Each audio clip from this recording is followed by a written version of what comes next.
이번 주말에 부모님 모시고 올 거야. 퇴근한 남편이 넥타이를 풀며 던진 한마디였습니다. 결혼 4개월째, 평범한 11월 저녁이었죠. 응? 부모님이 우리 집에? 음, 아버지 당뇨가 심해지셔서 식단 관리가 필요하대. 네가 챙겨줘. 통보였습니다. 상의가 아니었어요. 민우야, 그건 우리 먼저 얘기해야 하는 거 아니야? 나도 직장... 아니, 내가 매달 500만 원씩 벌어오는데 집에서 이것도 못 해줘? 남편의 목소리가 높아졌습니다. 부모님 아프신데 모시고 오는 게 뭐가 문제야? 집에서 그런 것도 안 배웠어? 가슴이 철렁했습니다. 500만 원. 그 돈으로 저를 지배하겠다는 거였죠. 시부모 모시는 게 며느리 도리 아니야? 당연한 거잖아. 도리, 당연.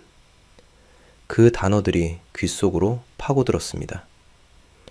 저는 사람이 아니라 의무였던 거예요. 며느리라는 이름표를 단 도구였던 겁니다. 더 이상 말하지 않았습니다. 대신 조용히 일어나 방으로 들어갔어요. 옷장을 열고 가방을 꺼냈습니다. 침착하게 며칠치 옷을 챙겼죠. 그날부터 저는 말없이 매일 친정에서 잤습니다. 전화도 문자도 답하지 않았어요. 그저 침묵했죠. 1주, 2주, 3주. 남편의 집은 무너지기 시작했을 겁니다. 당뇨식은커녕 라면도 제대로 못 끓이는 남편이었으니까요. 하지만 그들은 몰랐습니다.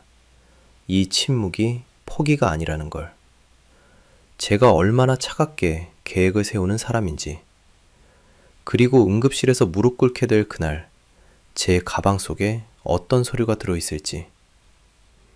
여러분의 구독, 좋아요는 더 많은 사연을 만드는 힘이 됩니다. 안녕하세요. 저는 김소희라고 합니다. 올해 34시고요. 수원대학병원 영상의학과에서 방사선사로 일하고 있습니다. 벌써 이 병원에서 11년째 근무 중이에요. 제 이야기를 들려드리려는 건 여러분께 뭔가 교훈을 주려는 게 아니라 그냥 제가 겪은 일을 나누고 싶어서입니다. 혹시 비슷한 상황에 계신 분들께 조금이나마 위로가 됐으면 좋겠네요. 결혼한 지 4개월쯤 됐을 때였습니다. 정확히는 124일째 되던 날이었죠. 그날따라 남편 민우가 평소보다 일찍 퇴근했어요. 현관문이 열리는 소리에 오늘 일찍 왔네? 하고 반갑게 맞이했습니다. 민우는 제조업 쪽 중견 기업에서 과장으로 일하고 있었거든요. 평소엔 야근이 잦아서 집에 오면 10시가 넘는 경우가 많았는데 그날은 8시쯤 들어왔습니다. 응, 오늘 좀 일찍 끝났어. 민우는 넥타이를 풀며 거실 소파에 털썩 앉았습니다. 뭔가 표정이 무거워 보였어요. 저는 부엌에서 저녁 설거지를 하다가 물기를 닦고 거실로 나갔습니다. 무슨 일 있어? 표정이 안 좋은데. 아니, 그게... 소희야, 너 오늘 잠깐 앉아봐. 민우의 목소리가 평소와 달랐습니다. 뭔가 심각한 걸 말하려는 사람의 목소리 같았죠. 저는 소파 반대편에 앉으며 민우를 바라봤습니다. 민우는 한참을 머뭇거리더니 입을 열었어요. 오늘 아버지한테 전화 왔었어. 아버지 당뇨가 요즘 심해지셨대. 병원에서 식이요법을 철저히 하라고 했는데 집에서 혼자 계시니까 관리가 잘 안 되시나 봐. 아, 그래? 많이 걱정되시겠다. 저는 시아버지 건강이 안 좋다는 소식에 진심으로 걱정이 됐습니다. 시아버지는 당뇨 외에도 허리가 안 좋으셔서 가끔 통증 때문에 고생하신다는 얘기를 들은 적이 있었거든요. 그래서 말인데, 민우가 잠시 말을 끊었습니다. 그리고는 제 눈을 똑바로 보며 말했죠. 이번 주말에 부모님 모시고 올 거야. 우리 집에서 같이 살기로 했어. 순간 귀를 의심했습니다. 방금 뭐라고 했죠? 같이 살기로 했다고요? 잠깐, 그게 무슨 소리야? 우리 집에서 같이 산다는 게. 응. 아버지 건강도 안 좋으시고 어머니 혼자서 아버지 챙기시기 힘드시잖아. 우리가 모시고 사는 게 맞다고 생각했어. 저는 잠시 말문이 막혔습니다. 그리고 천천히 최대한 침착하게 물었어요. 그런 중요한 일을 우리 둘이 먼저 상의해야 하는 거 아니야? 나한테 물어보지도 않고 어떻게 혼자 결정을 해? 민우의 표정이 굳어졌습니다. 물어본다고 뭐가 달라져? 부모님 모시는 게 당연한 거잖아. 아들이면 당연히 해야 할 일이고, 당연하다는 게 무슨 말이야? 나도 직장 다니면서 집안일 하고 있는데, 시부모님까지 모시면 내가 감당할 수 있겠어? 제 목소리가 조금 높아졌습니다. 억울함과 황당함이 동시에 밀려왔거든요. 결혼 전에도, 결혼 후에도 이런 얘기는 단 한 번도 나온 적이 없었어요. 갑자기 이게 무슨 통보란 말입니까? 민우가 소파에서 일어나며 짜증 섞인 목소리로 말했습니다. 아니, 내가 매달 500만 원씩 걸어오는데 집에서 이것도 못 해줘. 부모님 아프신데 모시고 오는 게 뭐가 문제야? 그 순간 뭔가 서늘한 기운이 등골을 타고 올라왔습니다. 500만 원이요? 그게 지금 중요한 게 아니잖아요. 그리고 솔직히 제가 버는 돈도 만만치 않았는데 민우는 자기가 더 많이 번다는 이유로 모든 걸 결정할 권리가 있다고 생각하는 것 같았어요. 민우야, 지금 그게 중요한 게 아니라 집에서 그런 것도 안 배웠어. 시부모 모시는 게 며느리 도리 아니야? 민우의 말에 저는 할 말을 잃었습니다. 도리? 며느리 도리라고요? 지금 21세기인데 결혼한 지 겨우 4개월 된 시혼부부한테 이게 무슨 조선시대 같은 소리랍니까? 저는 더 이상 말하지 않았습니다. 민우와 논쟁을 해봤자 소용없다는 걸 그 순간 깨달았거든요. 민우는 이미 결정을 내렸고 제 의견 따위는 처음부터 필요 없었던 겁니다. 그저 통보만 하면 되는 거였죠. 알았어. 언제 오시는데? 제가 조용히 물었습니다. 민우는 제가 순순히 받아들인다고 생각했는지 표정이 조금 풀렸어요. 이번 주 토요일, 아버지 식단 관리 좀 부탁해. 당뇨식으로 해야 하니까. 응. 저는 짧게 대답하고 방으로 들어갔습니다. 민우는 거실에 남아 TV를 켰고 저는 방 안에서 핸드폰을 꺼내 들었습니다. 먼저 친정 엄마에게 전화를 걸었어요. 엄마, 나야. 응, 소희야. 무슨 일 있어? 목소리가 이상한데. 엄마, 나 주말부터 친정에서 자도 돼? 전화기 너머로 엄마의 놀란 목소리가 들렸습니다. 무슨 소리야? 무슨 일 있어? 나중에 자세히 얘기할게. 일단 괜찮은지만 알려줘. 당연히 괜찮지. 우리 딸인데 언제든지 와. 고마워, 엄마. 전화를 끊고 저는 옷장에서 가방을 꺼냈습니다. 며칠 동안 입을 옷가지와 세면도구를 챙겼어요. 그리고 노트북도 챙겼습니다. 제가 어떤 사람인지, 제 집안이 어떤지 민우는 전혀 몰랐거든요. 결혼 전에 일부러 숨겼었어요. 사랑으로 결혼하고 싶었고, 집안 배경 때문에 저를 선택하는 게 아니길 바랐으니까요. 하지만 이제는 달랐습니다. 존중받지 못하는 결혼 생활의 집안 배경을 숨겨줄 이유가 없었죠. 토요일 아침, 시부모님이 도착하기 전에 저는 준비를 마쳤습니다. 냉장고 문에 당뇨식 레시피를 자석으로 붙여놓고 식재료마다 라벨을 붙였어요. 아침용 현미밥, 나물두부, 점심용 닭가슴살, 채소, 저녁용 생선 샐러드, 이런 식으로요. 세탁기 사용법도 A사 용지에 크게 프린트해서 세탁실 벽에 붙였습니다. 민우가 거실에서 TV를 보다가 제가 하는 걸 보고 물었어요. 뭐 해? 시아버님 식단 관리 자료 만들어 놓는 거야. 혹시 내가 없을 때 참고하시라고. 없을 때? 어디 가는데? 병원에서 연락 왔어. 응급 당직 들어가야 한대. 거짓말이었습니다. 하지만 민우는 제 말을 의심하지 않았어요. 평소에도 응급 상황이 생기면 당직을 서는 경우가 있었거든요. 오늘 부모님 오시는 날인데? 어쩔 수 없잖아. 환자가 우선이지. 저는 담담하게 말하고 현관으로 향했습니다. 짐은 이미 차에 실어놨고 이제 떠나기만 하면 됐어요. 그럼 언제 와? 며칠 걸릴 것 같아. 시부모님께 잘 말씀드려. 야, 소희야. 민우가 뭐라고 소리쳤지만 저는 돌아보지 않았습니다. 현관문을 닫고 엘리베이터를 탔죠. 1층에 내려서 지하 주차장으로 가는 동안 제 핸드폰이 계속 울렸습니다. 민우였어요. 받지 않았습니다. 차에 시동을 걸고 아파트 단지를 빠져나왔습니다. 내비게이션에 친정 주소를 입력했어요. 서울 강남, 제가 자란 집이었습니다. 운전하는 동안 눈물이 났지만 닦지 않았어요. 그냥 흐르는 대로 뒀습니다. 내가 왜 이렇게까지 해야 하지? 결혼 생활이 이럴 줄 알았다면 아니, 처음부터 알았어야 했나 봐요. 민우가 저를 어떻게 생각하는지. 동등한 배우자가 아니라 자기 말을 들어야 하는 존재로 보는 사람이었다는 걸. 강남에 도착했을 때 엄마가 현관에서 저를 기다리고 계셨습니다. 소희야. 엄마가 저를 꼭 안아주셨어요. 그제야 참았던 울음이 터져 나왔습니다. 엄마. 나 정말 잘못한 거 없는데. 알아. 우리 딸이 얼마나 착한지 엄마가 제일 잘 아는데. 일단 들어가자. 엄마는 저를 집 안으로 데리고 들어가셨습니다. 아빠도 서재에서 나오셔서 저를 보셨어요. 무슨 일이냐? 나중에 말씀드릴게요, 아빠. 지금은 좀, 알았다. 내 방 그대로 있으니까 쉬어라. 아빠는 더 이상 묻지 않으셨습니다. 제 방은 정말로 제가 결혼하기 전 그대로였어요. 침대, 책상, 옷장, 모든 게 그대로였습니다. 저는 침대에 누워 천장을 바라봤습니다. 이제 어떻게 하지? 하지만 한 가지는 확실했습니다. 이대로 돌아가지는 않을 거라는 것.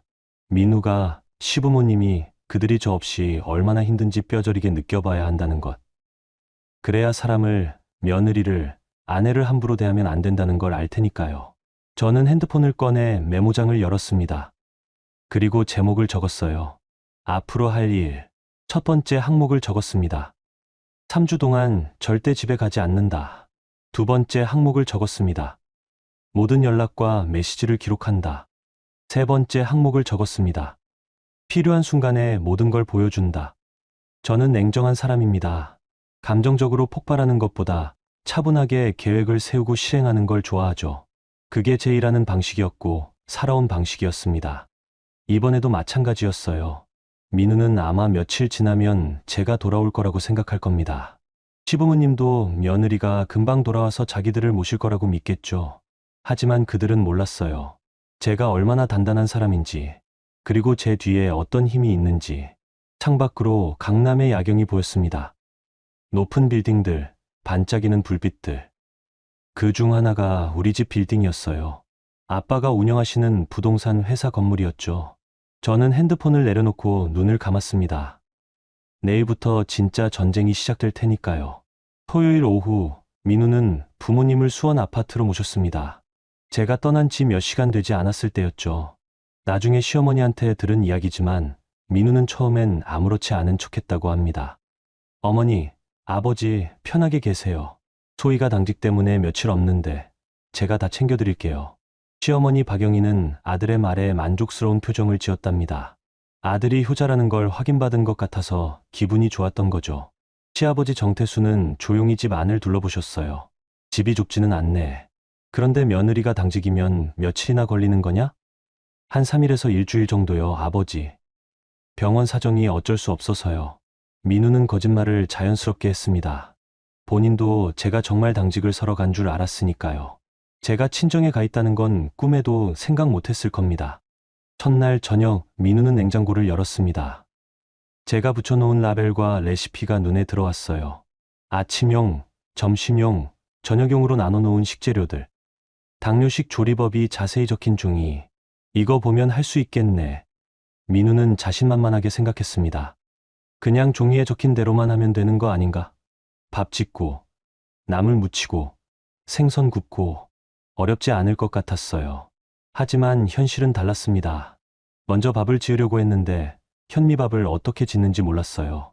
백미는 그냥 씻어서 밥솥에 넣으면 되는데 현미는 물량도 다르고 불리는 시간도 필요했습니다.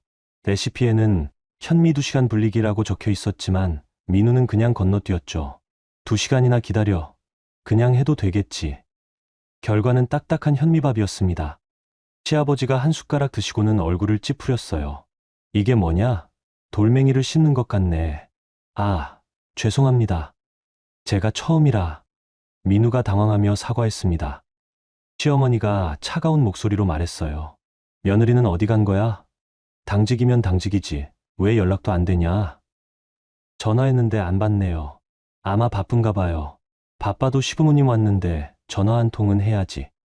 요즘 며느리들이 다 이 모양이야. 시어머니의 불만이 쏟아지기 시작했습니다. 민우는 어머니를 달래느라 정신이 없었어요. 결국 그날 저녁은 배달 음식으로 때웠습니다. 치킨을 시켰죠. 아버지, 일단 오늘은 이거 드세요. 내일부터 제대로 해드릴게요. 하지만 시아버지는 당뇨 환자였습니다. 치킨 같은 튀김 음식은 혈당을 급격히 올리는 최악의 선택이었어요. 시아버지는 조금만 드셨지만 그날 밤 혈당이 180까지 올랐습니다. 이틀째 되던 날, 민우는 회사에 출근했습니다. 부모님을 집에 남겨두고 갔죠. 시어머니가 아침에 뭐라고 했습니다. 아침은 어떻게 하냐? 며느리도 없는데. 냉장고에 있는 거 드세요. 제가 출근해야 해서요. 출근은 무슨? 부모가 왔는데 아들이 출근을 해? 어머니, 저도 회사 다녀야죠. 며느리 오면 다 해줄 거예요. 민우는 서둘러 집을 나섰습니다. 시어머니와 시아버지는 텅 빈 집에 남았어요. 냉장고를 열어봤지만 라벨이 붙은 식재료들을 어떻게 요리해야 할지 몰랐습니다. 이게 뭐야? 나물이면 나물이지. 라벨은 왜 붙여놨어? 시어머니가 투덜거렸습니다. 결국 두 분은 아침을 거르다시피 하셨어요. 식빵 몇 조각으로 때웠습니다. 당뇨 환자에게 식빵은 좋지 않았지만 다른 선택지가 없었죠. 점심때쯤 시어머니는 며느리한테 전화를 걸었습니다. 제 핸드폰이 울렸어요. 저는 강남 집거시에서 책을 읽고 있었습니다. 발신자를 확인하고는 받지 않았어요. 대신 녹음 앱을 켜놨습니다. 나중을 위해서였죠. 시어머니는 문자를 보냈습니다. 며느리, 지금 뭐 하는 거야? 전화 좀 받아라.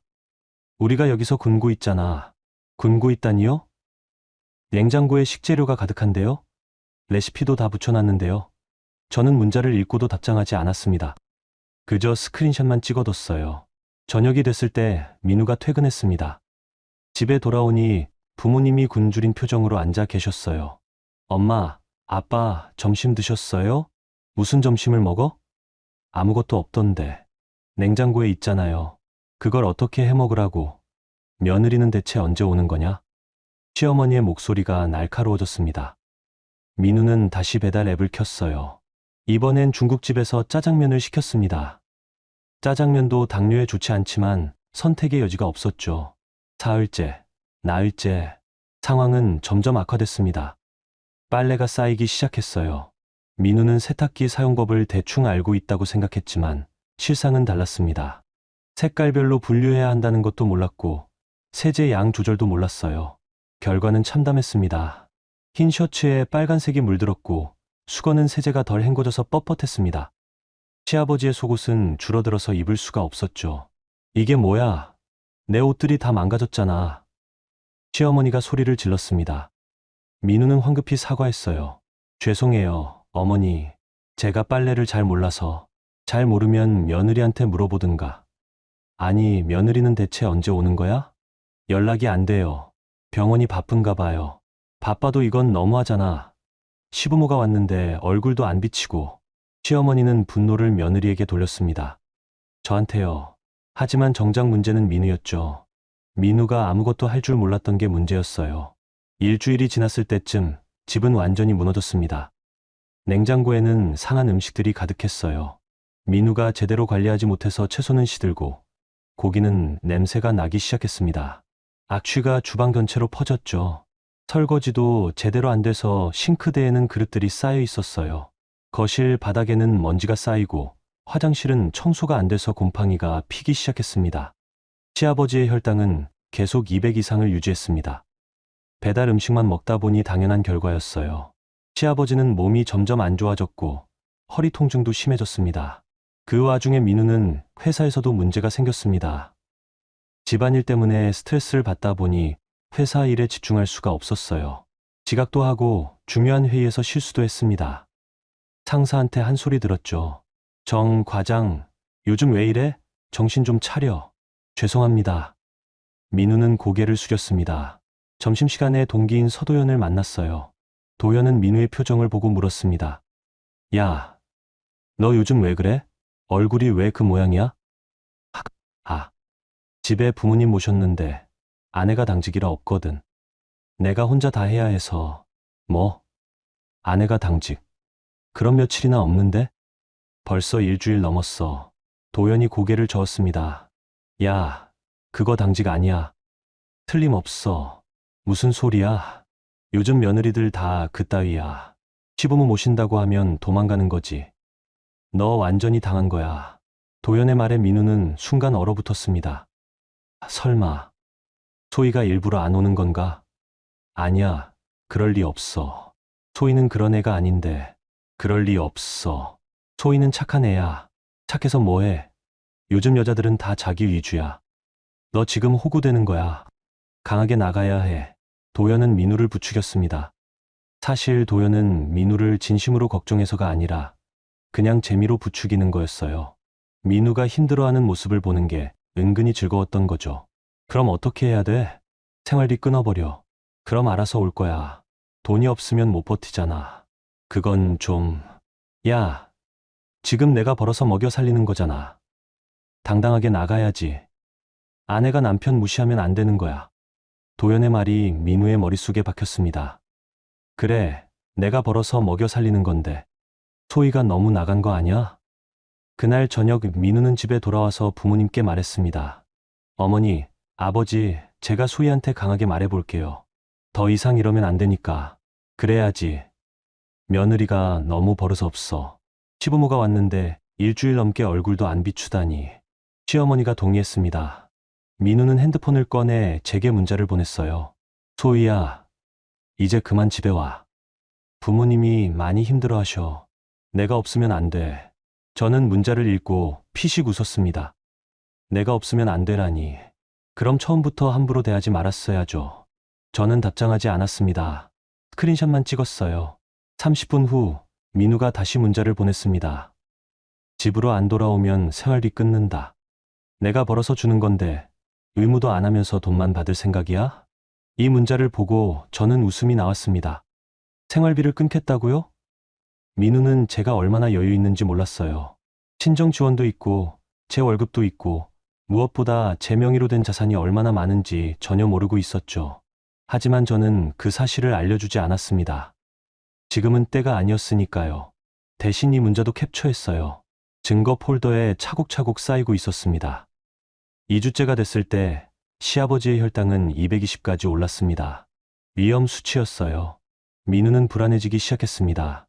아버지가 정말 큰일 나는 거 아닌가? 시어머니는 매일 며느리 욕을 했습니다. 정씨 집안 며느리가 이 모양이야. 시부모를 이렇게 버려두다니. 내가 낳은 아들이 이런 며느리를 만나다니. 저주에 가까운 말들이었습니다. 하지만 정작 문제의 원인은 자기 아들이라는 걸 깨닫지 못했죠. 3주째 되던 어느 새벽 드디어 그 일이 터졌습니다. 시아버지가 쓰러진 겁니다. 3주가 되어가던 어느 날 제 핸드폰에 단체 카톡방 알림이 쏟아지기 시작했습니다. 정씨 가족 단톡방이었어요. 결혼하고 나서 만들어진 방인데 시댁 식구들이 다 들어가 있었습니다. 시아버지, 시어머니, 민우, 그리고 저까지. 평소에는 조용했던 방이었는데 그날따라 메시지가 계속 올라왔어요. 확인해보니 시어머니가 올린 글들이었습니다. 며느리가 시부모 버리고 도망갔습니다. 결혼한 지 4개월밖에 안 됐는데 벌써 이 모양이네요. 아버님 당뇨 관리도 안 하고 집안일도 안 하고 연락도 두절됐습니다. 요즘 며느리들이 다 이런가 봐요. 우리 민우가 얼마나 고생하는지 아무도 모릅니다. 회사 다니면서 부모님까지 챙기느라 죽을 지경이에요. 저는 그 글들을 하나하나 읽으며 한숨을 쉬었습니다. 시어머니는 며느리한테 연락 한 번 제대로 안 하고 일방적으로 단톡방에 이런 글을 올리고 계셨어요. 마치 제가 정말로 시부모를 버리고 도망간 불효 며느리인 것처럼 만들고 있었습니다. 시댁 친척들이 댓글을 달기 시작했어요. 소희 씨가 그럴 사람이 아닌 것 같은데. 무슨 일 있으신 거 아니에요? 하지만 시어머니는 그런 댓글은 무시하고 계속 글을 올렸습니다. 무슨 일은요? 그냥 시부모 모시기 싫어서 도망간 거죠. 병원 당직이라고 거짓말하고 나간 지 3주가 됐는데 아직도 안 들어와요. 저는 스크린샷을 찍었습니다. 하나도 빠짐없이 다 캡처했어요. 시어머니의 모든 글, 모든 댓글을요. 증거 폴더에 저장했습니다. 그날 오후 민우한테서 전화가 왔습니다. 이번엔 받았어요. 어떤 말을 하는지 직접 듣고 싶었거든요. 물론 통화 녹음은 켜뒀습니다. 여보세요. 제가 차갑게 받았습니다. 민우의 목소리가 들렸어요. 피곤하고 지친 목소리였습니다. 소희야, 제발 집에 좀 와줘. 아버지 혈당이 계속 높아지고 계셔. 이러다가 큰일 나겠어. 그래서요? 제가 뭘 어떻게 하길 바라시는데요? 당연히 와서 아버지 식당 관리하고 집안일도 하고 그래야지. 내가 며느리잖아. 며느리. 그 단어가 나올 때마다 저는 치가 떨렸습니다. 며느리라는 이유만으로 모든 걸 감당해야 한다는 건가요? 민우 씨, 저한테 한 번이라도 물어보셨어요? 시부모님 모시는 거 저한테 상의라도 하셨나요? 그게 상황이 급해서 급하면 통보해도 되는 거예요? 저도 직장인이고 제 삶이 있는 사람이에요. 그런데 당신은 저를 한 번도 동등한 사람으로 본 적이 없잖아요. 아니야, 그게 아니라. 그럼 뭐예요? 당신이 500만 원 벌어온다고 했죠. 그게 저를 무시해도 되는 이유가 돼요? 제 목소리가 높아졌습니다. 참았던 감정이 터져 나왔어요. 민우는 잠시 말이 없더니 이렇게 말했습니다. 소희야, 지금 집으로 안 돌아오면 생활비 끊는다. 내 돈으로 내가 살고 있는 거 잊지 마. 순간 웃음이 나왔습니다. 정말로 웃음이 나왔어요. 민우는 아직도 자기가 저를 경제적으로 지배하고 있다고 생각하는 거였습니다. 끊으세요. 상관없어요. 뭐, 생활비 끊으셔도 상관없다고요. 전 혼자 살아도 아무 문제 없거든요. 너, 지금 정신이 있는 거야? 내가 뭘 믿고 그런 소리를 해? 민우 씨야말로 정신 차리세요. 당신이 저 없이 3주 동안 뭘 했는지 잘 생각해 보세요. 저는 전화를 끊어버렸습니다. 손이 떨렸어요. 화가 나서가 아니라 드디어 제 마음을 말했다는 안도감 때문이었습니다. 전화를 끊고 나서 엄마가 제 방으로 들어오셨습니다. 소희야, 괜찮니? 괜찮아요. 엄마, 이제 곧 끝날 것 같아요. 무슨 일이 있었는지 엄마한테 다 얘기해 주겠니? 저는 엄마께 처음부터 끝까지 다 말씀드렸습니다. 민우가 일방적으로 통보한 것, 경제적으로 저를 무시한 것, 시어머니가 저를 식모처럼 대한 것, 모든 걸 다 말씀드렸어요. 엄마는 제 이야기를 다 들으시고는 한숨을 쉬셨습니다. 우리 소희가 얼마나 힘들었을까? 엄마가 미안하다. 결혼 전에 그 집안을 더 잘 알아봤어야 했는데. 아니에요, 엄마. 제가 선택한 거예요. 그리고 이제 제가 정리할 거예요. 정리? 무슨 정리? 이혼할지, 아니면 완전히 새로운 조건으로 다시 시작할지 결정할 거예요. 엄마는 놀라신 표정을 지으셨지만 제 결심을 막지 않으셨습니다. 대신 이렇게 말씀하셨어요. 소희야, 내가 무슨 결정을 하든 엄마는 내 편이야. 혼자 살아도 되고 다시 시작해도 돼. 내가 행복한 게 제일 중요해. 고마워요, 엄마. 저는 엄마를 안았습니다. 따뜻한 온기가 느껴졌어요. 그날 밤 저는 노트북을 켜고 증거 폴더를 정리했습니다. 지난 3주 동안 모은 자료들이 빼곡했어요. 민우의 협박 문자 17개, 시어머니의 단톡방 글 23개, 통화 녹음 파일 5개, 시아버지 혈당 기록 민우가 모르게 시어머니가 보낸 사진들, 집안 상태 사진 역시 시어머니가 며느리 욕하려고 찍었다가 보낸 것들, 아이러니하게도 시어머니가 저를 욕하려고 찍어서 보낸 사진들이 오히려 민우의 무능함을 증명하는 증거가 됐습니다. 지저분한 주방, 쌓인 빨래, 상한 냉장고 음식들. 모든 게 다 증거였어요. 저는 폴더를 USB에 복사했습니다. 그리고 또 하나의 폴더를 만들었어요. 이름은 최후의 카드였습니다. 그 안에는 제 재산 증명서가 들어 있었습니다. 친정아버지가 제 이름으로 만들어주신 빌딩 지분, 제 명의의 예금 통장, 투자 자산 목록, 민우가 상상도 못할 금액이었죠. 저는 결혼할 때 일부러 이 사실을 숨겼습니다. 사랑으로 결혼하고 싶었고 집안 배경 때문에 결혼하는 걸 원하지 않았으니까요. 그래서 평범한 직장인인 척했어요. 월급으로 살아가는 평범한 사람인 척. 하지만 이제는 달랐습니다. 민우가 경제력으로 저를 협박한다면 저도 현실을 보여줄 때가 됐죠. 다음 날 회사에서 민우에게 이상한 일이 생겼습니다. 동기인 서도연이 민우를 피하기 시작한 거예요. 복도에서 마주쳐도 인사만 하고 지나갔고 점심도 같이 안 먹으려고 했습니다.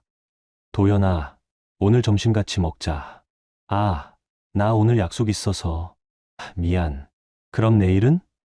내일도 좀 바빠서. 도연은 계속 핑계를 댔습니다. 민우는 이상했지만 대수롭지 않게 넘겼어요. 하지만 며칠 후 진실이 드러났습니다. 민우가 중요한 프레젠테이션을 준비하고 있었는데 도연이 함께 작업하기로 했던 자료를 아예 안 보내준 겁니다. 민우가 급하게 전화를 걸었어요. 도연아, 자료 어떻게 된 거야? 내일 발표인데 아직 안 보내줬잖아. 아, 그거? 나 그거 못해. 다른 일이 생겨서. 뭐? 지금 무슨 소리야? 우리 같이 하기로 했잖아. 미안. 나도 어쩔 수 없어. 알아서 해. 도연은 일방적으로 전화를 끊어버렸습니다. 민우는 당황했어요.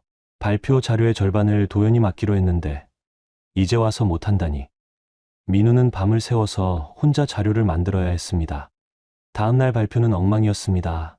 준비가 덜 된 자료, 피곤해서 흐릿한 정신, 상사가 화를 냈어요. 정 과장, 이게 뭡니까? 이런 걸 가지고 발표하러 왔어요? 죄송합니다. 준비 과정에서 문제가 있으면 미리 말을 하든가. 이건 완전히 준비 부족이잖아요. 상사는 호되게 꾸짖었고 민우는 고개를 숙일 수밖에 없었습니다. 발표가 끝나고 복도에서 도연을 만났어요. 민우가 따졌습니다. 도연아, 너 나한테 왜 이래? 갑자기 왜 자료도 안 주고 피하고 그래? 도연은 차가운 표정으로 대답했습니다. 야, 너 요즘 회사에서 평판 어떤지 알아? 다들 내가 집안일 때문에 일 못한다고 수군거려. 나까지 너랑 엮이면 내 평가 떨어진다고. 뭐? 그게 무슨? 미안하지만 나도 내 앞길이 중요해. 너 알아서 해. 도연은 그렇게 말하고 가버렸습니다. 민우는 그 자리에 멍하니 서 있었어요. 친구라고 생각했던 도연이 자기를 배신한 겁니다. 아니, 처음부터 친구가 아니었던 걸까요? 그저 이용할 수 있을 때만 가까이 했던 걸까요? 그날 저녁 민우는 완전히 무너진 상태로 집에 돌아왔습니다. 시어머니가 현관에서 기다리고 있었어요. 아들, 오늘 며느리한테 연락했니? 아니요. 뭐, 아직도 안 했어. 지금 당장 해. 어머니, 저도 힘들어요. 회사에서도 문제 생기고, 회사는 무슨 회사야? 지금 내 아버지가 얼마나 힘든지 알아? 혈당이 계속 높은데, 이러다가 큰일 나겠어. 시어머니의 목소리가 커졌습니다. 시아버지도 안방에서 나오셨어요. 그만 좀 해라, 당신도. 아들도 힘들어 보이는데, 아니, 아버님은 왜 아들 편만 들어요? 며느리가 집을 나간 지 3주가 됐는데, 아직도 이러고 계실 거예요? 그게 다 며느리 잘못이야? 처음에 며느리한테 제대로 물어보지도 않고 모시겠다고 한 게 누군데. 시아버지가 처음으로 목소리를 높이셨습니다. 시어머니는 깜짝 놀란 표정을 지었어요. 아니, 지금 나한테 화를 내는 거예요? 당신도 잘못한 거 있잖아. 며느리한테 처음부터 너무 심하게 했어. 식모처럼 대하고 존중도 안 하고. 뭐? 내가 언제? 당신이 며느리한테 한 말들 다 알아. 단톡방에 올린 것도 봤고. 시아버지와 시어머니가 싸우기 시작했습니다. 민우는 그 광경을 멍하니 바라봤어요. 집안은 완전히 난장판이었습니다. 저는 강남 집거실에서 조용히 책을 읽고 있었습니다. 핸드폰이 울렸어요. 시어머니였습니다. 받지 않았죠. 대신 나중에 남겨진 음성 메시지를 들었어요. 며느리, 제발 좀 와라. 우리가 잘못했어. 내가 없으면 안 되겠어. 제발. 시어머니의 목소리는 처음으로 약해져 있었습니다. 자존심 강한 시어머니가 며느리한테 빌고 있었어요. 저는 그 음성 메시지도 저장했습니다. 증거 폴더에. 그리고 생각했죠. 조금만 더 기다리면 돼. 진짜 결정적인 순간은 아직 오지 않았으니까요. 3주째 되던 어느 새벽, 제 핸드폰이 울렸습니다. 새벽 2시 47분이었어요. 민우였습니다. 이 시간에 전화가 온다는 건 뭔가 급한 일이 생겼다는 뜻이었죠. 저는 전화를 받았습니다. 여보세요. 소희야. 큰일 났어. 아버지가. 민우의 목소리는 떨리고 있었습니다. 패닉 상태였어요. 뒤에서 시어머니의 비명소리가 들렸습니다. 무슨 일이에요? 아버지가 쓰러지셨어. 식은땀 흘리시고, 의식이 흐려지시고, 구급차 불렀는데, 소희야, 제발 와줘. 나 혼자서는 못하겠어. 민우는 울고 있었습니다. 어른이 된 후로 한 번도 울지 않았을 것 같은 민우가 전화기 너머로 흐느끼고 있었어요. 어느 병원으로 가세요? 수원대학병원. 우리 집 근처니까. 수원대학병원. 제가 11년째 근무하고 있는 바로 그 병원이었습니다. 아이러니했어요. 민우는 아직도 제가 그 병원의 핵심 인력이라는 걸 모르고 있었으니까요. 알겠어요. 곧 갈게요. 저는 전화를 끊고 옷을 갈아입었습니다. 엄마가 방 밖에서 노크하셨어요. 소희야, 무슨 일이니? 시아버지가 쓰러지셨대요. 병원 가야 해요. 지금? 새벽인데 응급 상황이에요. 다녀올게요, 엄마. 저는 서둘러 집을 나섰습니다. 운전을 하며 생각했어요. 시아버지가 쓰러진 건 예상했던 일이었습니다. 3주 동안 제대로 된 식사를 못 하셨을 테니까요. 당뇨 환자가 식단 관리를 못하면 혈당이 요동치고 결국 이런 일이 생기는 겁니다. 하지만 이번 사건이 저혈당인지 고혈당인지는 가봐야 알 것 같았어요. 병원에 도착했을 때 응급실은 밝은 불빛으로 가득했습니다. 새벽인데도 사람들이 꽤 있었어요. 저는 응급실 입구로 들어가며 주변을 둘러봤습니다. 민우와 시어머니가 보였어요. 민우는 복도 벤치에 앉아 머리를 감싸 쥐고 있었고, 시어머니는 그 옆에서 눈물을 흘리며 떨고 계셨습니다. 두 사람 다 완전히 무너진 상태였어요. 제가 다가가자 민우가 고개를 들었습니다. 눈이 벌겋게 충혈돼 있었어요. 소희야. 민우는 저를 보자마자 일어나서 다가왔습니다. 그리고 제 앞에서 무릎을 꿇었어요. 제발, 제발 아버지 좀 살려줘. 내가 잘못했어. 다 내 잘못이야. 주변 사람들이 쳐다봤습니다. 새벽 응급실에서 한 남자가 무릎을 꿇고 있는 광경은 확실히 눈에 띄었으니까요. 하지만 저는 민우를 내려다보며 차갑게 물었습니다. 아버님 어디 계세요? 저기. 3번 응급실. 저는 민우를 지나쳐 3번 응급실로 향했습니다. 시어머니가 뒤따라오며 말했어요. 며느리야, 아버지가. 시어머니는 말을 잇지 못하고 울기만 했습니다. 저는 응급실 문을 열고 들어갔어요. 시아버지가 침대에 누워 계셨습니다. 의료진이 혈당을 재고 있었죠. 혈당 42점, 심각한 저혈당입니다. 포도당 투여 시작합니다. 간호사의 목소리가 들렸습니다. 저혈당이었습니다. 혈당이 너무 낮아서 쓰러진 거였어요. 아마 민우가 식사와 인슐린 타이밍을 완전히 잘못 맞춘 거겠죠. 당직 의사가 저를 보고 눈이 커졌습니다. 저를 아는 분이었어요. 소희 선생님, 여기 왜 오셨어요? 제 시아버님이세요. 아, 그러세요. 환자분 상태는 심각한 저혈당으로 오셨는데 지금 포도당 투여 중이고요. 곧 의식 회복되실 겁니다. 네, 감사합니다. 저는 조용히 대답했습니다. 의사는 차트를 확인하며 물었어요. 환자분 당뇨 병력이 있으시네요. 집에서 식단 관리 어떻게 하셨어요? 제대로 못 하셨을 거예요. 아, 그래서 혈당 기록 보니까 3주 동안 계속 200 이상이었다가 갑자기 오늘 저혈당이 왔네요. 아마 인슐린을 과다 투여하신 것 같은데. 의사의 말에 저는 고개를 끄덕였습니다. 예상했던 대로였어요. 민우가 혈당이 높다고 걱정하다가 인슐린을 과다하게 놓고 식사는 제대로 안 챙긴 거죠. 당뇨 관리의 기본도 모르고 한 거였습니다. 가족분한테 교육 좀 시켜드려야겠는데요. 네, 부탁드립니다. 저는 응급실을 나왔습니다. 민우와 시어머니가 복도에서 기다리고 있었어요.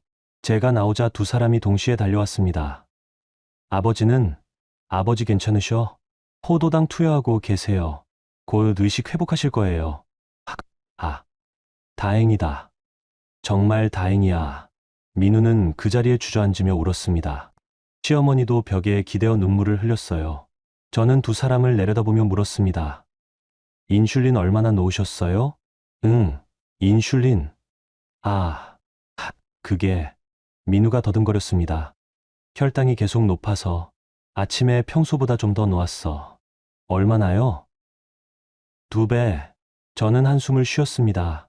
2배라니. 인슐린을 2배로 놓으면 당연히 저혈당이 오죠. 게다가 식사는 제대로 안 하셨을 테니. 식사는요? 아침에 토스트 한 조각. 인슐린을 2배로 놓고 토스트 한 조각만 드셨다고요? 제 목소리가 차가워졌습니다. 민우는 고개를 숙였어요. 미안해. 내가 몰랐어. 정말 몰랐다고. 모르면 배우셨어야죠. 아니면 저한테 물어보셨거나.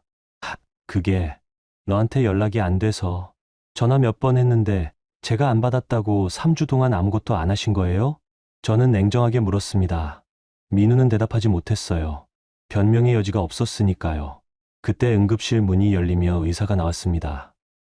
환자분 의식 돌아오셨습니다. 들어가 보세요. 감사합니다. 민우와 시어머니가 서둘러 응급실로 들어갔습니다. 저는 따라 들어가지 않고 복도에 남았어요.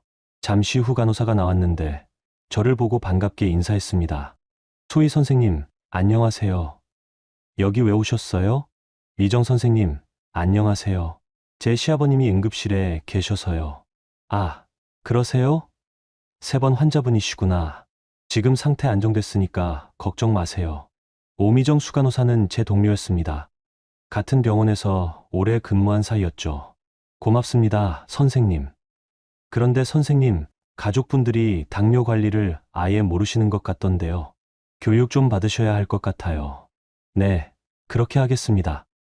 저희가 이야기하는 동안 응급실 문이 다시 열리며 민우가 나왔습니다. 민우는 미정 선생님과 저를 보고 멈칫했어요. 미정 선생님이 민우에게 인사했습니다. 보호자분이세요? 환자분 상태는 안정됐으니까 걱정 마세요. 다만 앞으로 당뇨 관리 철저히 하셔야 해요. 네, 감사합니다. 민우는 어색하게 대답했습니다. 미정 선생님이 저를 보며 웃었어요. 소희 선생님 시댁분들이시구나. 그럼 선생님이 잘 알려드리시겠네요. 전 이만 들어갈게요. 네, 수고하세요. 미정 선생님이 돌아가고 민우와 저만 남았습니다. 민우는 어리둥절한 표정으로 저를 바라봤어요. 소희야, 저 간호사가 너를 선생님이라고 불렀는데. 네, 무슨 뜻이야? 제가 이 병원 영상의학과 수석 방사선사거든요. 11년째 근무 중이에요. 민우의 얼굴이 창백해졌습니다. 뭐? 11년? 네. 의사 선생님들이랑 간호사 선생님들이랑 다 같이 일하는 사이예요. 여기가 제 직장이에요. 그럼 너는 제가 그저 그런 병원 직원인 줄 아셨어요? 아니면 당직이라는 핑계로 도망간 며느리라고 생각하셨나요? 저는 차갑게 물었습니다. 민우는 입을 다물지 못했어요. 그때 응급실 문이 또 열리며 시어머니가 나왔습니다. 시어머니도 복도에서 의료진들이 저한테 인사하는 걸 봤나 봐요. 표정이 굳어 있었습니다. 며느리야, 너 여기서 일하는 거였니? 네, 어머님. 결혼 전부터 쭉 여기서 일했어요. 그럼 우리가 시어머니는 말을 잇지 못했습니다. 자기들이 며느리를 얼마나 무시했는지 그 며느리가 사실은 이 병원의 핵심 인력이었다는 걸 깨달은 거죠. 저는 가방에서 서류 봉투를 꺼냈습니다. 두툼한 봉투였어요. 민우가 그걸 보고 물었습니다. 그게 뭐야? 잠깐 앉으시죠. 할 얘기가 있어요. 저는 복도 벤치를 가리켰습니다. 민우와 시어머니는 어쩔 수 없이 앉았어요. 저는 그들 앞에 서서 서류 봉투를 탁자 위에 놓았습니다. 3주 동안 생각 많이 했어요. 우리 결혼 생활에 대해서.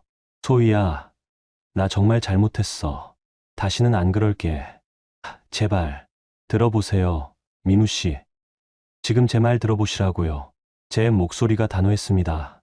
민우는 입을 다물었어요. 결혼 4개월 만에 저한테 일방적으로 통보하셨죠. 시부모님 모시겠다고. 제 의견은 한 번도 물어보지 않으셨어요. 그리고 경제력으로 저를 무시하셨어요. 500만 원 벌어온다고. 저보고 집에서 할 일도 못하냐고 하셨죠. 미안해. 시어머님은 저를 식모처럼 대하셨어요. 며느리는 원래 그렇게 사는 거라고 하셨죠. 단톡방에 불효 며느리라고 올리시고 친척들한테 저를 욕하셨어요. 시어머니가 고개를 숙였습니다. 3주 동안 저 없이 사셨잖아요. 어떠셨어요? 힘들었어. 민우가 떨리는 목소리로 대답했습니다. 아버지 식단 관리도 못하고 빨래도 망치고 집은 엉망이 되고 나 혼자서는 아무것도 못하겠더라. 이제 아시겠어요? 제가 그동안 뭘 했는지. 그게 얼마나 중요한 일인지. 알아. 정말 알았어. 소희야, 제발 한 번만 용서해줘.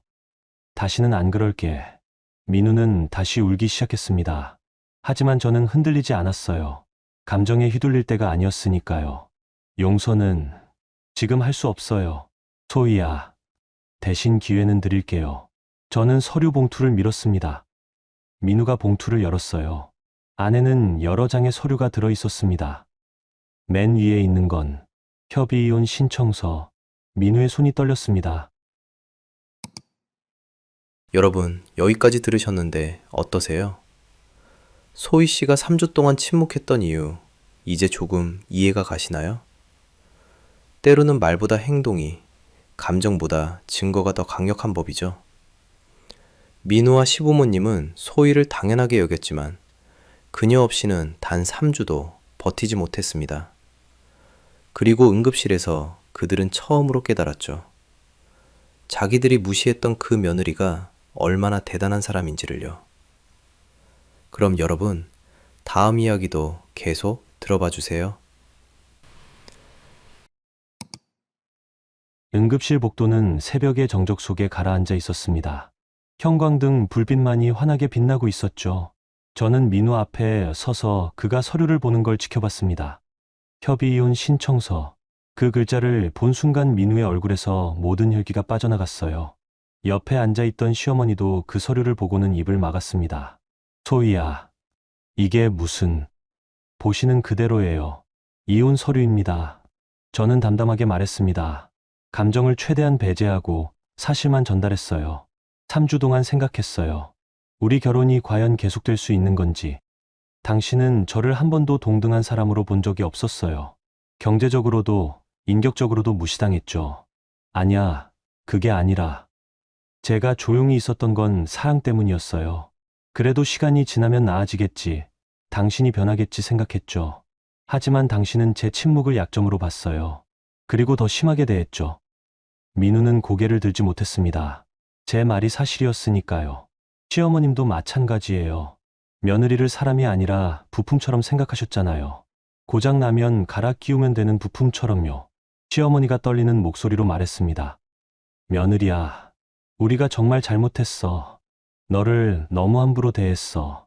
내가 없으니까 우리가 얼마나 무능한지 알았어. 알았다는 게 중요한 게 아니에요, 어머님. 이제 어떻게 할 건지가 중요하죠. 저는 서류 아래쪽을 가리켰습니다. 서류 밑에 조건이 적혀 있어요. 읽어보세요. 민우가 떨리는 손으로 서류를 넘겼습니다. 두 번째 장에는 제가 타이핑해서 출력한 조건들이 적혀 있었어요. 결혼 생활 지속을 위한 3가지 조건. 1점 모든 가사 노동은 완전히 반반으로 분담한다. 요리, 청소, 빨래, 설거지 등 모든 집안일을 공평하게 나눈다. 일방적인 지시나 기대는 금지한다. 2점 모든 중요한 결정은 반드시 합의한다. 시부모 모시기, 이사, 재정 관련 등 모든 결정은 두 사람의 동의가 필요하다. 일방적인 통보는 절대 금지한다. 3점 시부모님은 요양병원 또는 실버타운으로 모신다. 전문적인 케어가 필요하므로 적절한 시설을 알아본다. 비용은 민우가 전액 부담한다. 민우가 서류를 읽는 동안 시어머니는 옆에서 같이 보고 있었습니다. 3번 조건을 보고 시어머니가 소리쳤어요. 뭐, 우리를 요양병원에 보내겠다고? 이게 무슨 소리야?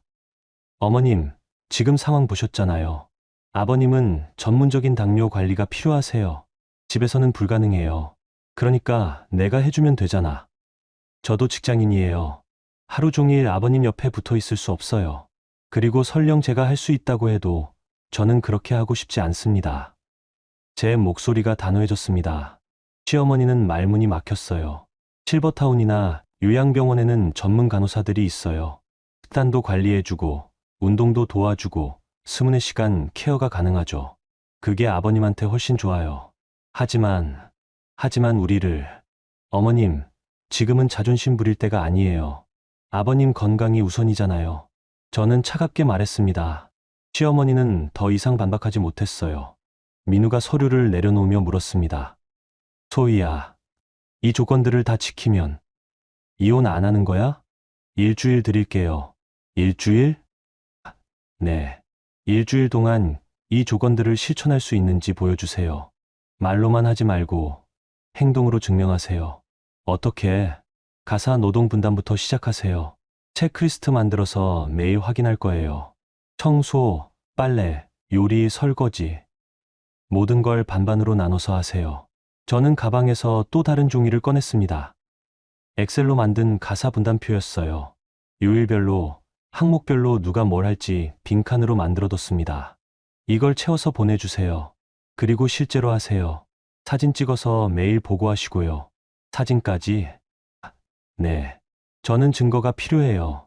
말만 하는 건 이제 안 믿으니까요. 민우는 할 말을 잃었습니다. 제가 얼마나 단단해졌는지 그제야 느낀 거였죠. 그리고 두 번째 조건, 합의요. 앞으로 뭘 하든지 저한테 먼저 물어보세요. 제 의견을 존중하세요. 당신 마음대로 결정하지 마세요. 알았어. 세 번째, 어머님 아버님은 좋은 실버타운 알아보세요. 제가 몇 군데 추천해 드릴게요. 직접 가보시고 계약하세요. 시어머니가 다시 소쳤습니다. 며느리야, 이건 너무하잖아. 우리를 버리는 거야? 버리는 게 아니에요, 어머님. 더 좋은 환경에서 지내시라는 거예요. 그리고 솔직히 말씀드리면 저는 어머님과 같이 살 수 없어요. 어머님은 저를 존중하지 않으셨어요. 며느리를 식모로 봤죠. 저는 그런 관계를 계속할 수 없습니다. 시어머니는 얼굴이 붉어졌습니다. 화가 난 건지 부끄러운 건지 모를 표정이었어요. 그러니까 어머님, 선택하세요.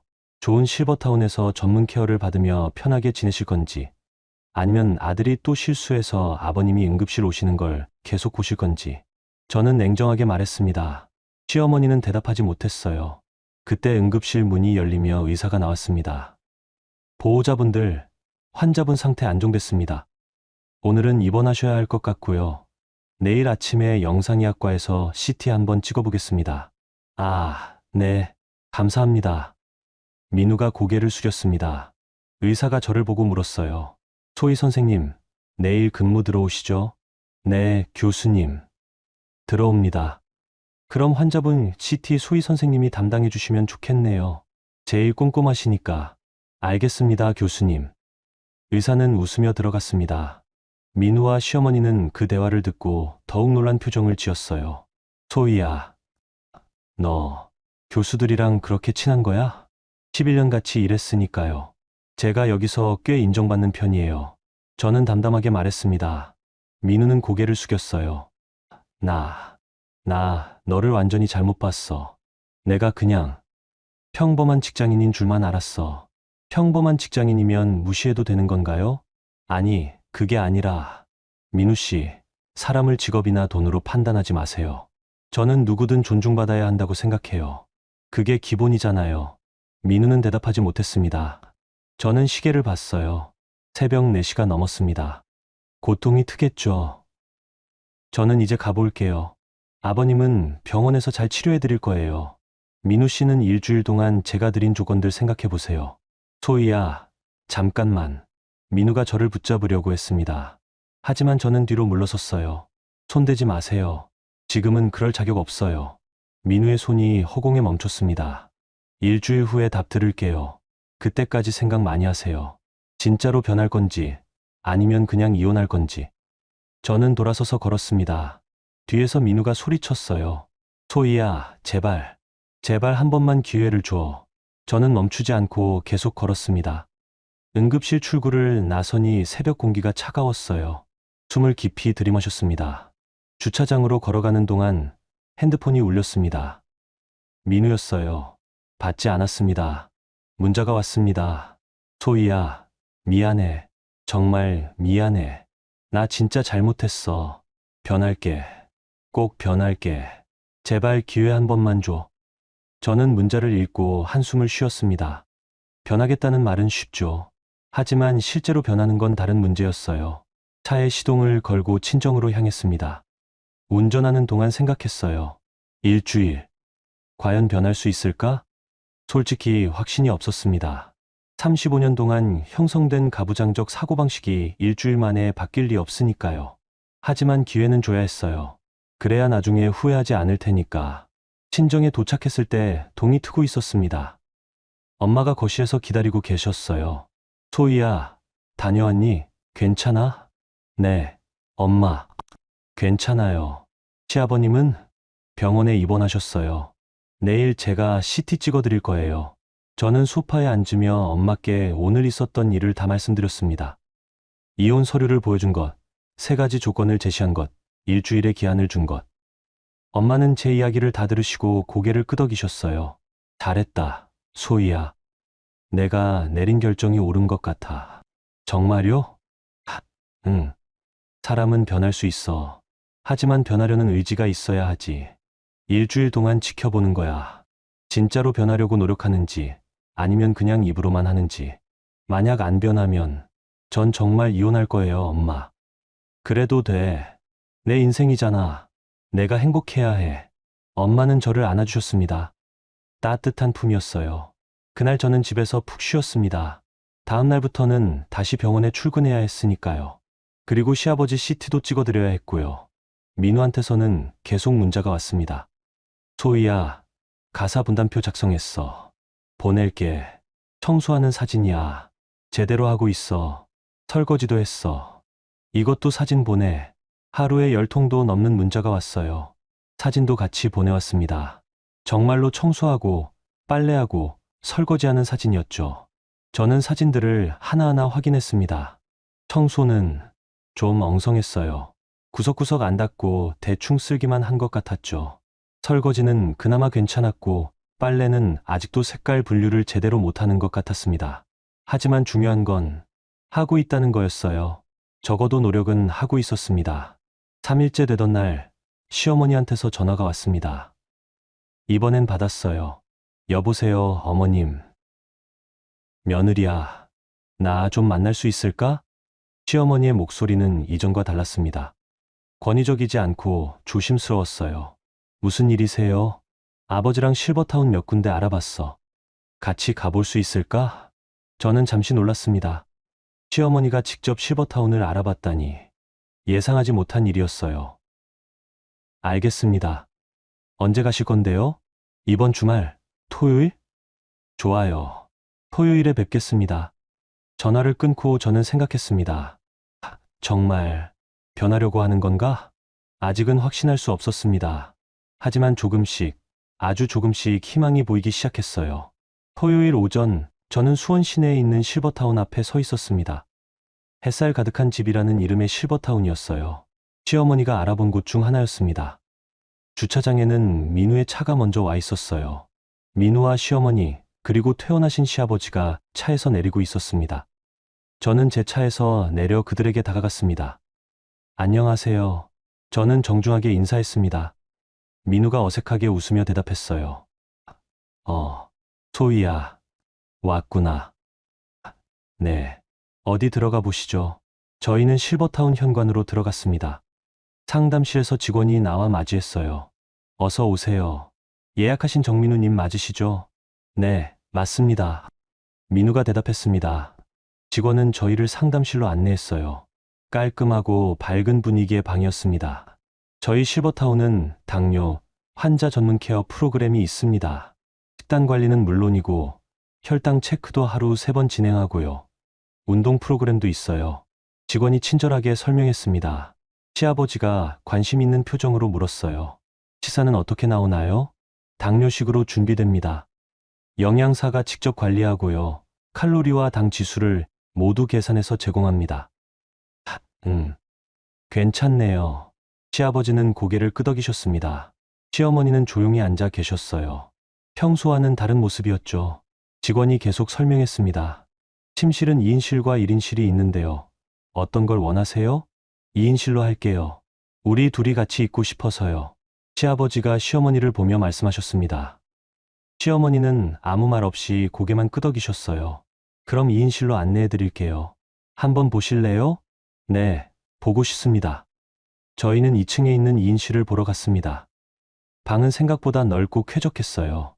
침대 2개, 옷장, 작은 거실 공간까지 있었습니다. 창밖으로는 정원이 보였죠. 시아버지가 방을 둘러보며 말씀하셨습니다. 여기 괜찮은데요? 당신 생각은 어때요? 시어머니가 창밖을 보며 조용히 대답했어요. 좋네요. 저는 시어머니의 뒷모습을 바라봤습니다. 어깨가 축 처져 있었어요. 며느리 손 안 빌리고 실버타운에 들어간다는 게 자존심이 상하시나 봤습니다. 하지만 이게 최선이었어요. 시아버지 건강을 위해서도, 저와 민우의 결혼 생활을 위해서도. 상담을 마치고 밖으로 나왔을 때 시아버지가 저한테 말씀하셨어요. 며느리야, 이리 좀 와봐. 네, 아버님. 저는 시아버지 옆으로 다가갔습니다. 시아버지는 저를 조용히 바라보시더니 입을 여셨어요. 며느리, 미안하다. 네, 내가 너를 너무 무시했어. 아들만 믿고, 당신만 믿고, 며느리를 제대로 안 봤어. 내가 얼마나 훌륭한 사람인지 몰랐지. 시아버지의 눈에 눈물이 맺혔습니다. 병원에서 의사들이 너한테 인사하는 거 봤어. 간호사들도 너를 존경하더라. 그때 알았지. 우리가 얼마나 큰 실수를 했는지. 아버님, 며느리야, 우리 실버타운 들어갈게. 너한테 더 이상 짐되고 싶지 않아. 그리고 민우 잘 부탁한다. 저 녀석 좀 잘 가르쳐줘. 시아버지는 제 손을 꼭 잡으셨습니다. 따뜻한 온기가 느껴졌어요. 감사합니다, 아버님. 아버님은 좋은 분이세요. 나도 처음엔 당신이랑 똑같았어. 며느리를 무시하고 아들 편만 들고. 하지만 이번에 정신 차렸어. 시아버지는 씁쓸하게 웃으셨습니다. 저희는 주차장으로 돌아왔습니다. 민우가 물었어요. 소희야, 저녁 같이 먹을래? 아니요. 전 친정에 가야 해요. 소희야, 제발 한 번만. 민우 씨, 일주일 아직 안 끝났어요. 제대로 보여주세요. 말로만 하지 말고요. 저는 차에 타며 말했습니다. 민우는 아쉬운 표정을 지었지만 더 이상 붙잡지 않았어요. 집으로 돌아가는 길에 핸드폰을 확인했습니다. 민우한테서 문자가 와 있었어요. 소희야, 오늘 아침에 청소했어. 사진 보내. 사진을 열어봤습니다. 거실 바닥이 깨끗하게 닦여 있었어요. 구석구석까지 신경 쓴 흔적이 보였습니다. 이전에 보낸 사진들보다 훨씬 나아졌어요. 빨래도 했어. 색깔별로 분류했어. 빨래 사진도 왔습니다. 흰색, 색깔 옷, 어두운 옷. 제대로 분류해서 빨래 바구니에 담겨 있었어요. 저녁은 닭가슴살 샐러드 만들었어. 유튜브 보고 따라했는데 괜찮은 것 같아. 요리 사진도 왔습니다. 서툴지만 나름대로 정성스럽게 만든 것 같았어요. 저는 사진들을 하나하나 확인하며 생각했습니다. 정말로 노력하고 있네. 감동받았다고 하면 거짓말이었어요. 하지만 인정은 해줘야 했죠. 민우가 변하려고 애쓰고 있다는 걸. 5일째 되던 날 민우한테서 전화가 왔습니다. 이번엔 받았어요. 여보세요. 소희야. 나 회사에서 일 있어서 오늘 좀 늦을 것 같아. 네. 그러세요. 그런데 집에 가면 청소랑 설거지 해야 하잖아. 어떻게 해야 돼? 민우의 목소리에는 진심 어린 고민이 담겨 있었어요. 예전 같았으면 나 피곤하니까 내일 하지 뭐라고 했을 텐데 지금은 어떻게든 하려고 하는 게 느껴졌습니다. 늦게라도 하세요. 약속은 지켜야죠. 알았어. 늦게라도 할게. 전화를 끊고 저는 한숨을 쉬었습니다. 민우가 정말 변하고 있었어요. 천천히지만 확실하게. 6일째 민우한테서 장문의 문자가 왔습니다. 소희야, 지난 6일 동안 정말 많이 생각했어. 내가 얼마나 이기적이었는지, 너를 얼마나 무시했는지. 500만 원 번다고 잘난 척했지만 집안일 하나 제대로 못하는 무능한 사람이었어. 너 없이는 3주도 못 버텼잖아. 아버지까지 응급실 보내고 나 정말 한심했어. 이제 알았어. 집안일이 얼마나 힘든지. 매일 청소하고 빨래하고 요리하고 설거지하는 게 얼마나 큰일인지. 너는 이걸 직장 생활하면서 혼자 다 해왔잖아. 그런데 나는 당연하게 여겼어. 미안해, 소희야. 정말 미안해. 내가 너를 사람으로 안 봤어. 그냥 집안일 하는 기계처럼 봤어. 너무 잘못했어. 이제 변할게. 진짜로 변할게. 가사도 반반하고 모든 결정도 같이 하고 너를 존중할게. 제발, 제발 한 번만 기회를 줘. 저는 문자를 읽으며 눈물이 났습니다. 화가 나서가 아니라 뭔가 복잡한 감정이 밀려와서였어요. 민우가 정말 깨달은 걸까요? 아니면 그냥 저를 붙잡으려고 하는 말일까요? 7일째 약속한 날이 왔습니다. 저는 수원 아파트로 향했습니다. 민우가 집에서 기다리고 있을 거예요. 현관문을 열고 들어갔을 때 놀랐습니다. 집이 깨끗했어요. 거실 바닥은 반짝반짝 빛났고 주방은 정리정돈이 잘 돼 있었습니다. 빨래도 개서 정리돼 있었고 화장실도 깨끗했어요. 3주 전 제가 떠났을 때보다 더 깨끗한 것 같았습니다. 민우가 부엌에서 나왔습니다. 소희야, 왔구나. 네. 저는 집 안을 둘러봤습니다. 민우는 제 반응을 살피며 조심스럽게 말했어요. 일주일 동안 열심히 했어. 유튜브도 보고 인터넷도 찾아보고 청소하는 법, 요리하는 법, 빨래하는 법 다 배웠어. 그래요. 소희야, 나 이제 알았어. 집안일이 얼마나 중요한지. 그리고 너 없이는 내가 아무것도 아니라는 걸. 민우가 제 앞에 섰습니다. 눈이 충혈돼 있었어요. 잠을 제대로 못 잔 것 같았습니다. 제발, 제발 나한테 기회를 줘. 변할게. 진짜로 변할게. 저는 한참 동안 민우를 바라봤습니다. 그리고 가방에서 서류를 꺼냈어요. 이혼 서류였습니다. 민우의 얼굴이 창백해졌습니다. 소희야. 그럼. 이혼하는 거야? 이 서류요. 저는 서류를 천천히 찢기 시작했습니다. 한 장, 한 장. 민우의 눈이 커졌어요.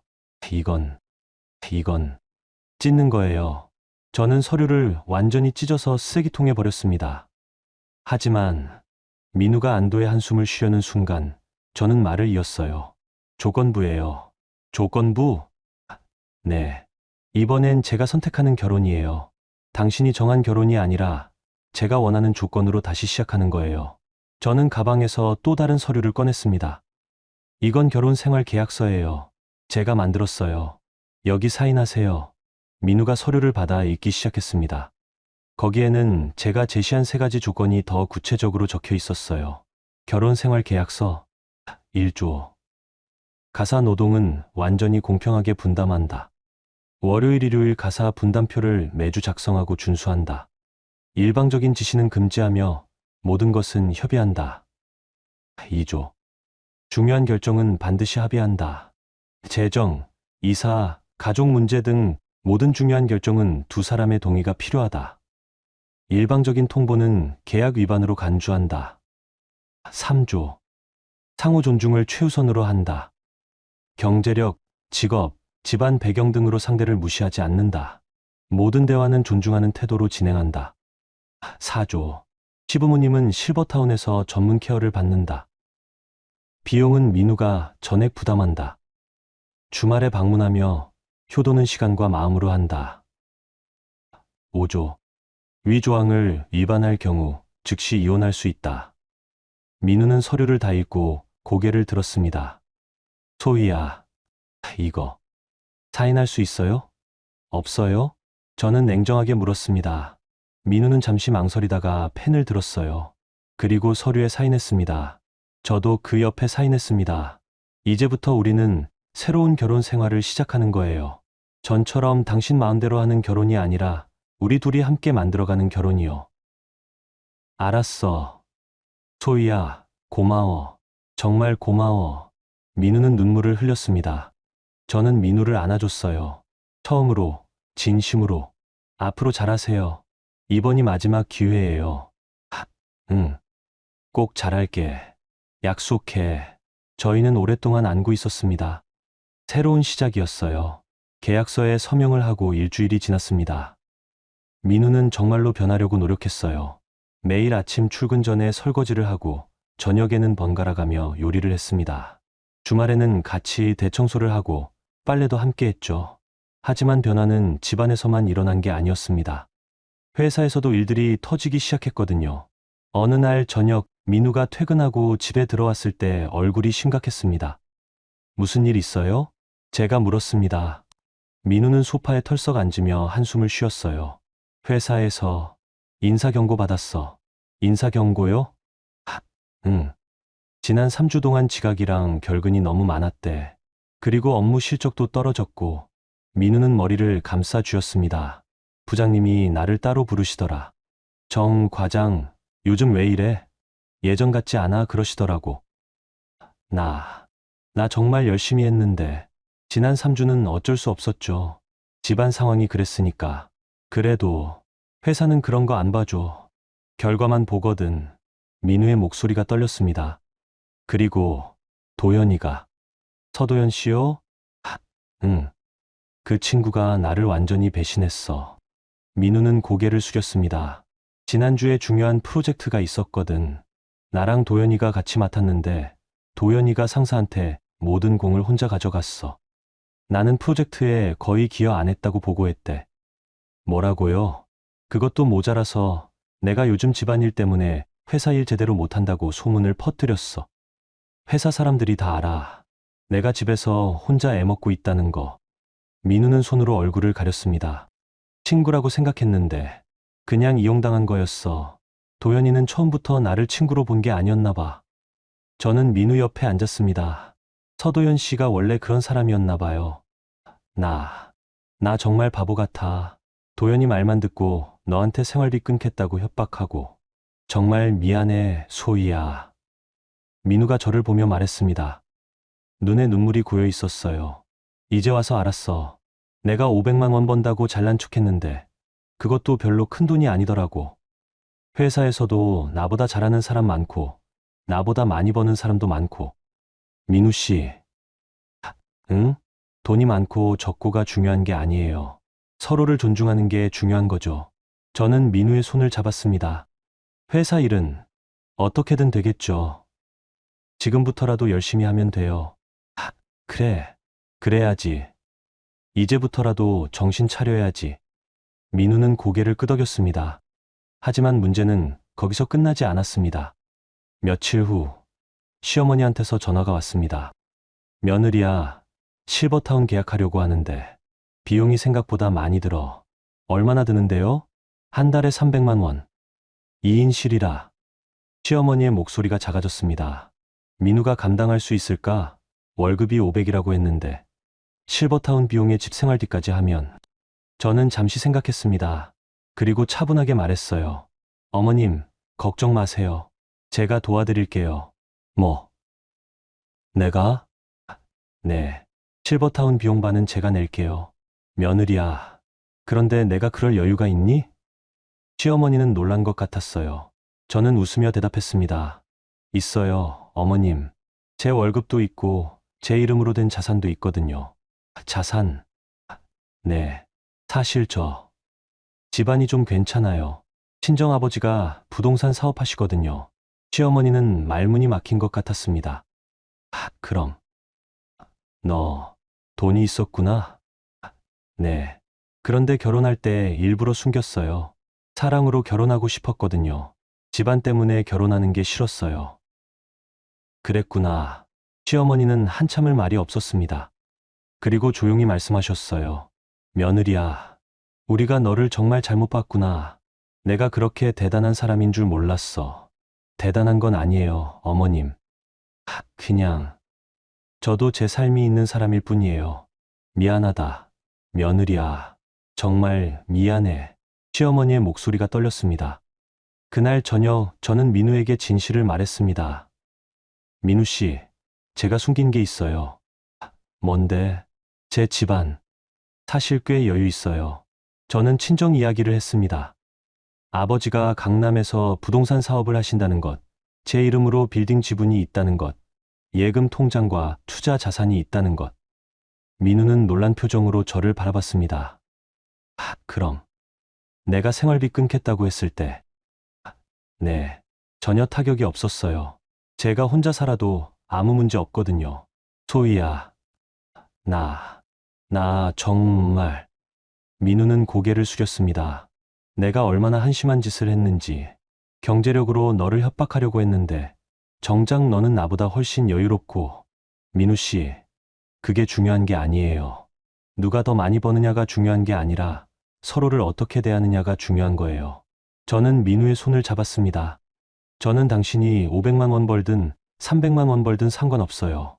저를 존중해주고 같이 살아가는 게 중요하죠. 소희야.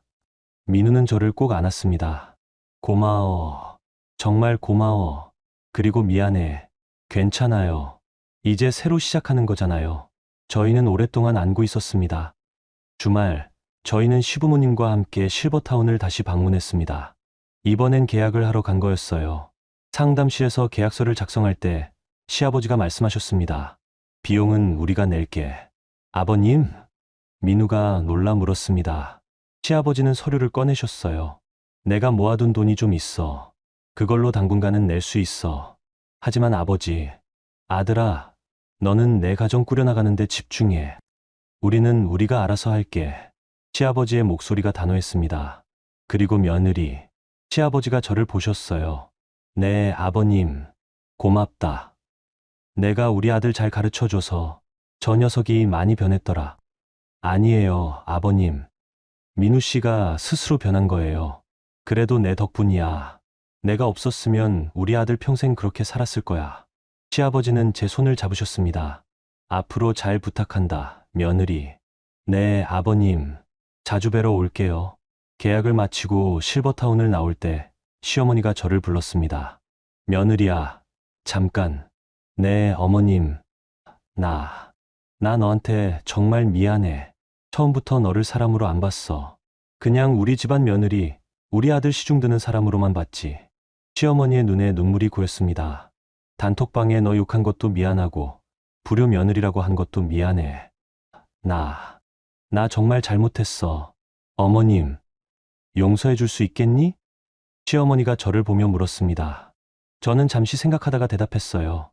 용서는 시간이 필요할 것 같아요, 어머님. 아직은 마음이 아파요. 그래, 그럴 거야. 당연하지. 하지만 노력하는 어머님 모습 보고 있어요. 그게 중요한 것 같아요. 고맙다, 며느리야. 정말 고마워. 시어머니는 저를 꼭 안았습니다. 처음으로 따뜻한 포옹이었어요. 집으로 돌아오는 길, 민우가 운전하며 말했습니다. 소희야, 나 정말 많이 변했지?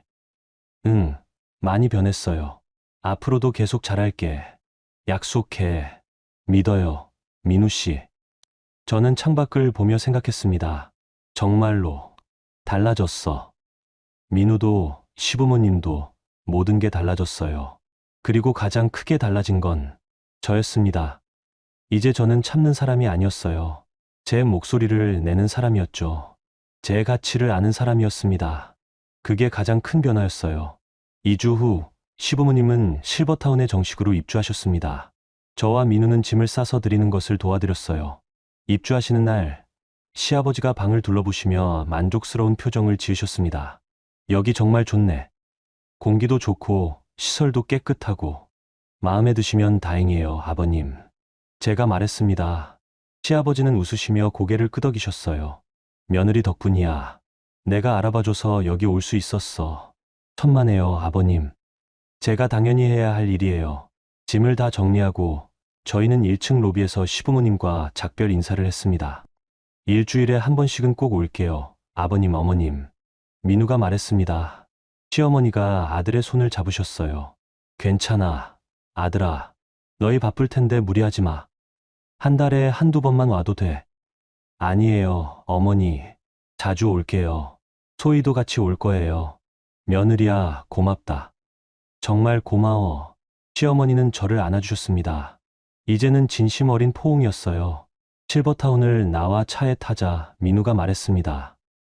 소희야, 부모님 모시는 게 이렇게 하는 거구나. 응? 방문해서 시간 보내드리고 필요한 거 챙겨드리고 무조건 집에서 같이 산다고 효도가 아니더라. 민우는 핸들을 잡으며 씁쓸하게 웃었습니다. 나 진짜 바보 같았어. 부모님 모신다고 하면서 정작 제대로 모실 준비도 안 되어 있었잖아. 아버지 응급실까지 보내고 이제는 알았으니 됐어요. 앞으로 잘하면 되죠. 저는 민우의 어깨를 토닥였습니다. 집에 돌아와서 저희는 거실에 앉아 차를 마셨습니다. 조용하고 평화로운 시간이었어요. 민우가 핸드폰을 꺼내 저한테 보여줬습니다. 소희야, 이거 봐. 뭔데요? 유튜브에서 요리 채널 구독했어. 이번 주에는 된장찌개 만들어 볼 거야. 민우는 신나서 말했습니다. 요리 영상을 보며 메모까지 하고 있었어요. 그리고 이거는 청소 채널. 욕실 청소하는 법 배우는 중이야.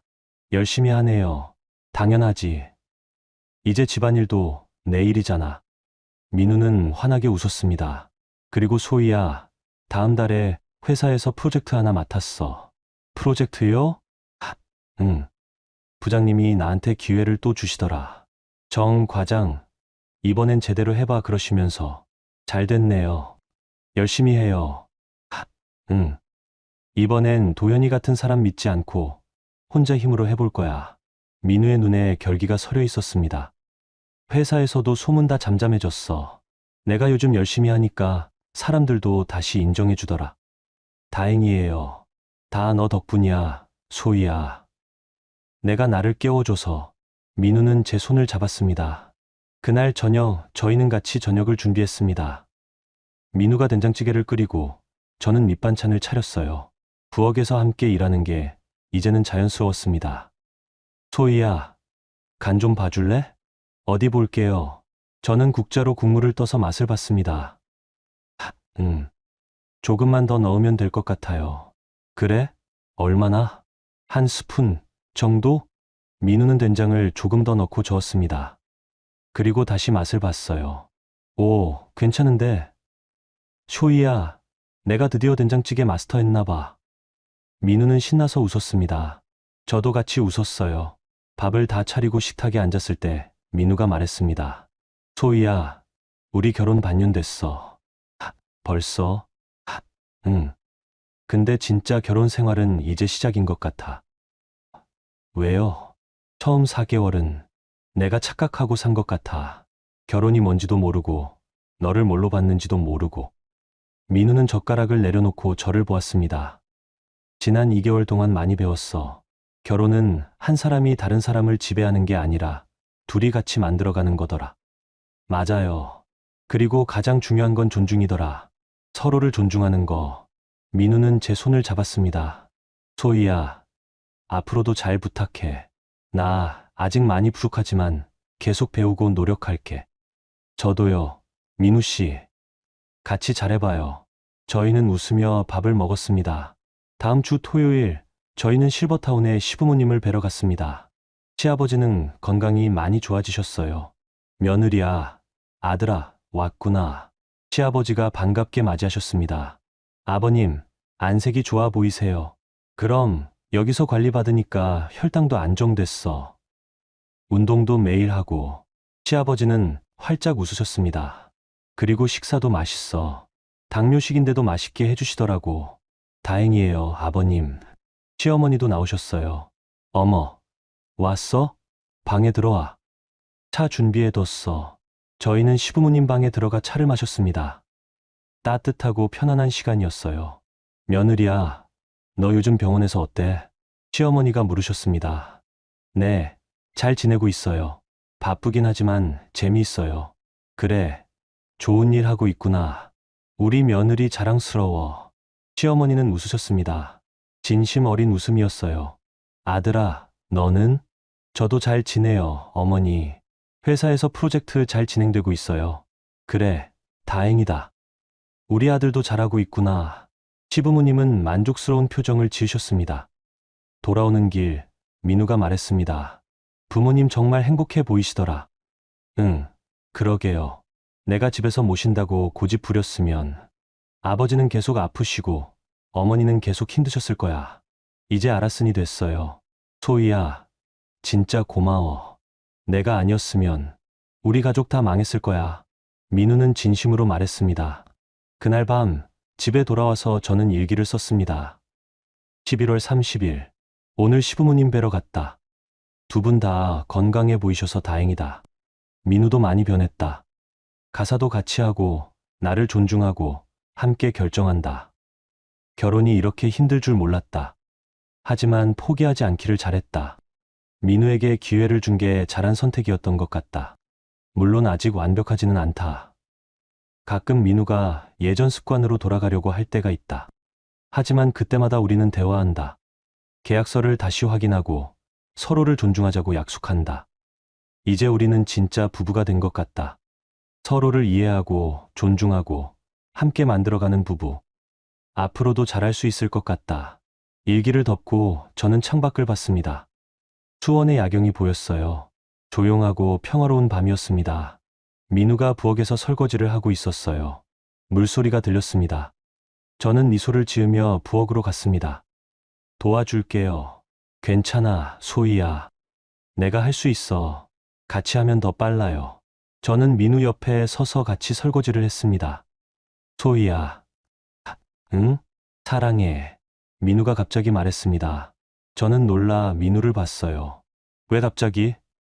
그냥 말하고 싶었어. 내가 옆에 있어서 행복해. 민우는 수줍게 웃었습니다. 저도 사랑해요. 미무 씨. 저는 진심으로 말했습니다. 우리는 같이 설거지를 마치고 거실로 나왔습니다. 소파에 나란히 앉아 TV를 켰어요. 뉴스가 나왔습니다. 오늘 날씨 좋았어. 응, 맑았어요. 내일은 뭐 할 거야? 응, 청소하고, 빨래하고, 장 보러 가야죠. 같이 갈까? 그럼요. 같이 가요. 우리는 평범한 대화를 나눴습니다. 하지만 그 평범함이 행복이었어요. 결혼이란 게 이런 거구나 싶었습니다. 화려하지 않아도, 극적이지 않아도, 그저 옆에 있는 사람과 함께 평범한 하루를 살아가는 것. 그게 진짜 결혼이었습니다. 저는 민우의 어깨에 머리를 기댔습니다. 민우는 제 손을 잡았어요. 소희야. 응? 앞으로도 계속 같이 있자. 당연하죠. 저희는 웃으며 TV를 봤습니다. 평범하지만 행복한 우리의 결혼 생활이었습니다. 여러분, 오늘 이야기 어떠셨어요?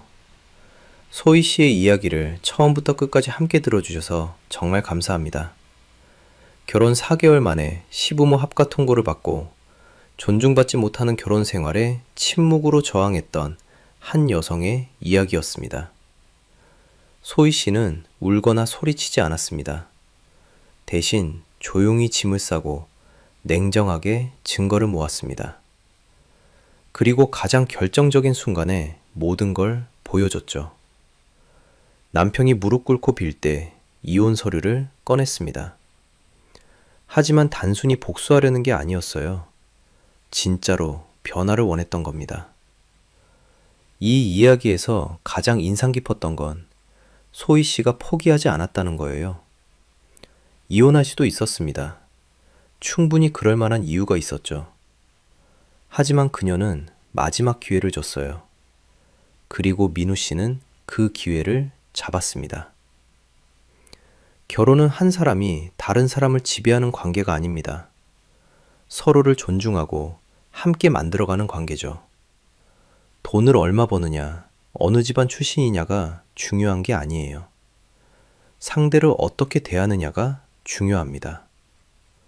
소희 씨는 자신의 가치를 알았습니다. 그리고 그 가치를 지켰죠. 참는 게 미덕이 아니에요. 자신을 존중하고 당당하게 목소리 내는 게 진짜 미덕입니다. 여러분도 살아가면서 다양한 선택을 하게 됩니다. 참을 것인가, 맞설 것인가, 떠날 것인가, 남을 것인가. 정답은 없어요. 다만 중요한 건 자기 자신을 존중하는 선택을 하는 거예요. 오늘 이야기가 여러분께 작은 위로와 지혜가 되었으면 좋겠습니다. 누군가를 존중하는 것, 그리고 스스로를 존중하는 것. 그게 행복한 관계의 시작이니까요. 여러분, 오늘도 함께 해주셔서 감사합니다. 구독과 좋아요 부탁드립니다. 다음에 또 좋은 이야기로 찾아뵙겠습니다. 행복한